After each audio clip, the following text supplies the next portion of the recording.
नमस्ते दोस्तों। Previous video में हमने सीखा था कि हम स्टूडेंट कैसे ऐड करते हैं।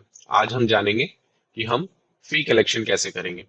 तो उसके लिए सबसे इंपॉर्टेंट है फी स्ट्रक्चर डिफाइन करना, मतलब फी स्ट्रक्चर बनाना।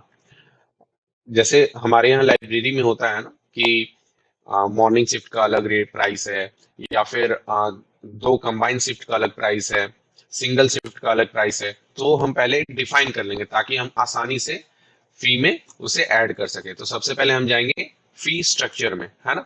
यहाँ पे जाने के बाद हम करेंगे क्रिएट, प्लस वाले बटन पे प्रेस करके फिर हम उस फी स्ट्रक्चर का नाम देंगे। यहाँ भी देखिएगा जो जो स्टार है, स्टार से मार्क किया हुआ है वो इंपॉर्टेंट है। ओके, तो सबसे पहले हम दे देते हैं जैसे डबल शिफ्ट, है ना। मतलब अगर कोई दो शिफ्ट में आ रहा है तो उसका क्या होगा, स्टेटस अवेलेबल रखना है। अवेलेबल कहने का मतलब कि ये जो प्राइस है अभी ये चल रहा है, मतलब, है ना। होता है कुछ टाइम के बाद आप शायद उस फी स्ट्रक्चर को आउटडेटेड कर देते हैं, आपका प्राइस चेंज हो गया, तो आप यहाँ से उसे इनेबल डिसेबल कर सकते हैं। फिर हमारे जैसे मान के चलते हैं कि जो हमारा डबल शिफ्ट है उसका प्राइस है 600 रुपीज। फिर हम उसमें टैक्स डिफाइन करेंगे कि उसमें कोई टैक्स है या नहीं है ना। तो यहाँ पे हम नो टैक्स सिलेक्ट कर लेते हैं। डिस्क्रिप्शन अगर आपको देना है तो आप दे सकते हैं, ये कंपलसरी नहीं है। देख रहे हैं आप यहाँ पे स्टार मार्क नहीं है। फिर आप यहाँ पे एक यूजर असाइन करना होगा, जो हम प्रीवियस में भी किए थे, स्टूडेंट में भी, है ना। और अगर आपको नहीं पता यूजर कैसे क्रिएट करना है तो आप और ट्यूटोरियल देख सकते हैं जो पहले से बने हुए हैं, है ना। फिर यहाँ पे आप क्रिएट कीजिएगा। देखिए हमारा डबल शिफ्ट का क्रिएट हो गया जिसका प्राइस है 600, है ना। अब हम आते हैं स्टूडेंट वाले सेक्शन पे। ठीक है, देखिए आप फी कलेक्शन में भी जाकर के फी कलेक्ट कर सकते हैं, बट बेटर है कि आप स्टूडेंट वाले सेक्शन से करें। फी कलेक्शन में है कि यहाँ पे सारे स्टूडेंट का आप क्रिएट कर सकते हैं, और यहाँ स्टूडेंट वाले सेक्शन से है कि किसी भी पार्टिकुलर स्टूडेंट का, किसी भी सिंगल स्टूडेंट का है, वहां आप आसानी से उनका सारा इनवॉइस भी देख सकते हैं और क्रिएट भी कर सकते हैं। तो सबसे पहले हम संतोष कुमार का फी क्रिएट करते हैं। तो यहाँ पे हम इनवॉइस क्रिएट में जाएंगे। अब यहाँ पे हम इनवॉइस का नाम देते हैं, जैसे सपोज ये मंथली फी है उनका। ठीक है, फीस का डेट है, मतलब वो कब से लगना स्टार्ट होगा, जैसे मतलब 2 तारीख से 5 तारीख से कब से उनका फी कैलकुलेट करना है हमें, है ना। तो सपोज हम इसे जैसे 1 अक्टूबर से कर देते हैं। उसके बाद हमारा स्टूडेंट सिलेक्टेड है, सारा डिटेल है। फिर हमें यूजर असाइन करना है। ओके, डिस्क्रिप्शन आप दे भी सकते हैं, नहीं भी दे सकते हैं, इंपॉर्टेंट नहीं है। देखिएगा हर फॉर्म में जो भी आप कर रहे हैं, जहां पे स्टार मार्क है उसे फिल करना जरूरी है।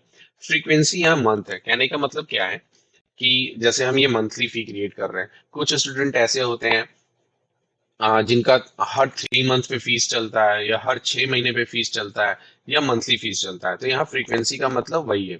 मान लीजिए अगर हर मंथ चल रहा है तो हम फ्रीक्वेंसी डालेंगे 1। और अगर हर 6 महीने पे, देखिए यहाँ पे डेट अपडेट हो गया ना आपका, नेक्स्ट रन डेट आ गया क्या, 1 तारीख का, अब अगले महीने का आ गया। और वही अगर हर 6 महीने पे चलेगा तो देखिए नेक्स्ट डेट आ गया उनका ये। तो इस तरह से ये काम करेगा।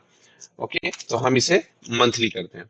फिर क्या है मैक्स साइकिल। मैक्स साइकिल कहने का मतलब क्या है, अगर आप इसे जीरो या फिर ब्लैंक छोड़ देते हो तो ये अनलिमिटेड चलेगा, मतलब जब तक आप इसको रोकते नहीं है।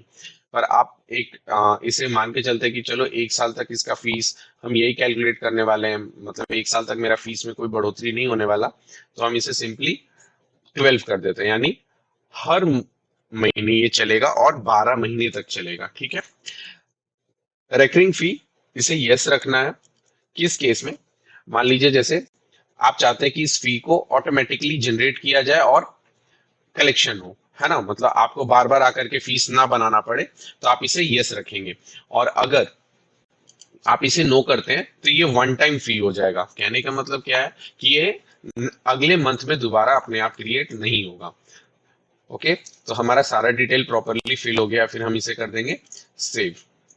ओके, हमारा फीस सक्सेसफुली क्रिएटेड हो चुका है। अब देखिए संतोष कुमार के सामने ही इनवॉइसेज हैं, हम इसमें जाएंगे। ठीक है, यहाँ पे जो हमने फीस क्रिएट किया था वो हमारा फीस आ गया। फिर हम जाएंगे ये डिटेल वाले सेक्शन में। ठीक है, डिटेल वाले सेक्शन में जाएंगे।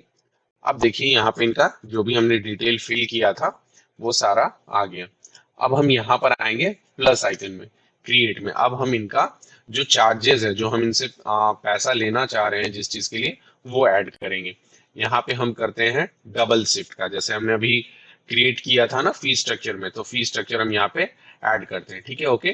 Quantity 1, price 600। अगर आप कोई डिस्काउंट ऑफर करना चाहते हैं तो आप यहाँ पे डिस्काउंट इंटर कर सकते हैं। उसके बाद आपको कर देना है क्रिएट।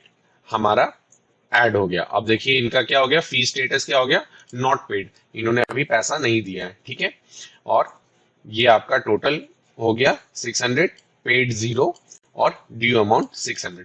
अब आप यहाँ से उन्हें प्रिंट करके भी दे सकते हैं, उन्हें लिंक भी भेज सकते हैं, व्हाट्सएप के थ्रू उन्हें भेज सकते हैं। ठीक है, और अगर आपने एसएमएस और ईमेल इनेबल करके रखा है तो जैसे ही आप यहाँ ऐड कीजिएगा ऑटोमेटिकली उन्हें लिंक चला गया होगा। ओके, तो इस तरह से हमारा फी क्रिएट हो जाएगा। नेक्स्ट वीडियो में हम सीखेंगे कि हम स्टूडेंट को फी कलेक्ट करने के लिए कैसे इंस्ट्रक्शन दे सकते हैं ताकि वो हमारा फी ऑटोमेटिकली पे कर सके। Thank you.